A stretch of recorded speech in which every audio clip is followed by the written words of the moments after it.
Hello, my motor enthusiasts. Welcome to a fresh episode of F1 Motor Fever podcast. Hi, Enzo. I hear we're dabbling in a bit of controversy today. Spot on, William. It's all about the recent allegations against Christian Horner of Red Bull Racing. Blimey, what's the supposed indiscretion? A woman has lodged an official complaint against him with the FIA after two previous reports by whistleblowers. That sounds serious. Did Red Bull acknowledge this? Surprisingly, Red Bull claims they weren't aware of the complaint and have refused to comment further. What about the FIA? Are they investigating? They're being tight-lipped too, citing confidentiality. But there's a lot more to the story. Oh, do tell. Well, there's talk of a power struggle within Red Bull involving Horner, Helmut Marko, Max Verstappen, and others. A power struggle, you say? Seems like we've got an edge-of-the-seat episode today. Absolutely, William, and we'll delve deeper into this as we progress in this episode. Stay tuned. Hey everyone, this is Enzo, your go-to presenter for all motorsports insights. And I'm William, ready to drop some knowledge bombs. That's right, folks, and we're here every day on channel F1 Motor Fever podcast. Don't forget to subscribe and turn on notifications so you don't miss a single episode. Now, let's go full throttle.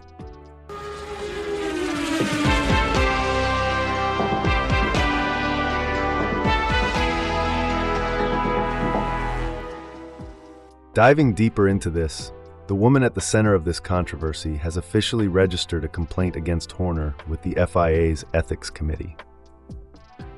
That sounds like a serious escalation. Indeed it does, especially considering that two whistleblower complaints have already been made in the past few weeks. What were they about?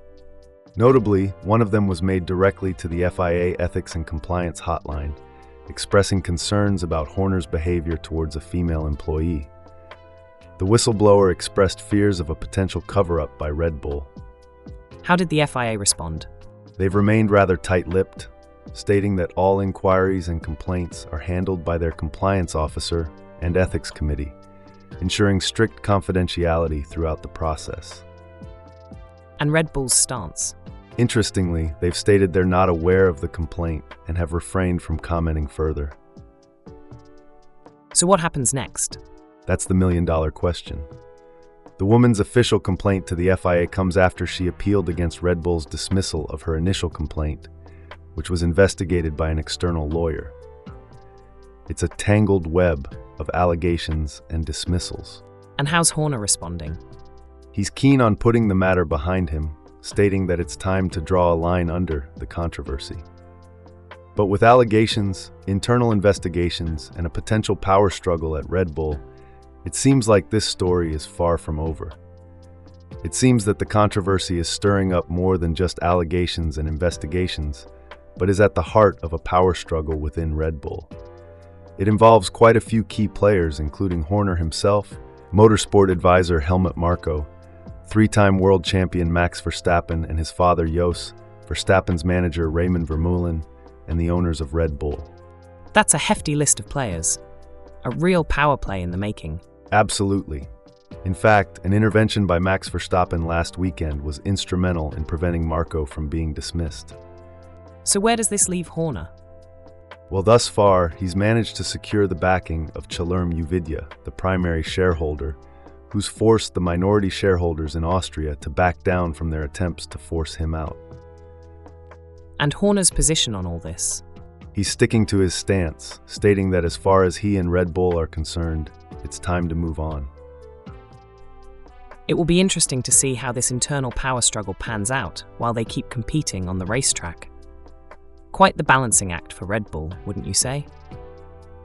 Indeed, it will be fascinating to see how they navigate these choppy waters. This is not just an individual matter anymore, but a matter that could potentially impact the entire team's dynamics and performance. And that's the last thing they would want in the middle of the motor racing season.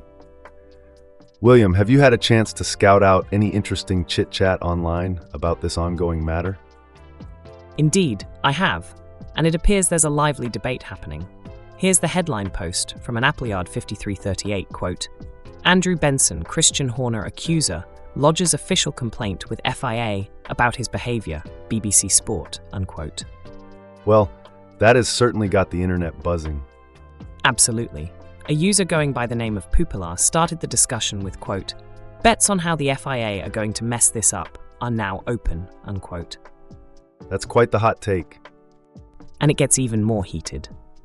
Free Fight responds with, quote, "The filed complaint was never noticed because it entered the Andretti spam box," unquote. To which Humongous Dickosaurus adds, quote, "Andretti has assured us that their rigorous spam filter was necessary after an employee signed up for a Hot MILFs in your area service with their official email address," unquote. Well, there's a bit of humor for you. However, a user by the name of 0xCAF3 takes a more serious approach, questioning the timeline and specifics of the complaints lodged against Horner. They seem to suggest that the FIA failed to act on initial complaints that were not from the primary complainant. That does raise some valid points. Yes, and that's just the tip of the iceberg. Other users like LILO Notation and Ianthin1 are making mock predictions about the possible reasons the FIA might use to dismiss the complaint. Seems like this situation has sparked quite a discussion. We'll have to see how it unfolds. That brings us to the end of this episode of F1 Motor Fever podcast. We've had quite the discussion around the latest news from the world of Formula One, particularly the developments in Red Bull.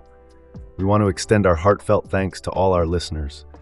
Your support truly means the world to us. So don't forget to subscribe and hit that notification bell for more insightful updates on the sport.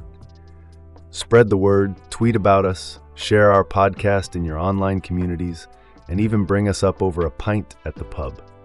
Hey, and don't forget to tell your nan about us. We're here every day, bringing you the news, the views, and the backstage gossip. Oh, and do watch this space. We've got some cracking stuff coming down the line. Absolutely. We look forward to sharing more of the drama, the passion, and the sheer exhilaration of Formula One with you in our coming episodes. Until then, pedal to the metal, keep your gaze on the road. Our channel's content is pure gold.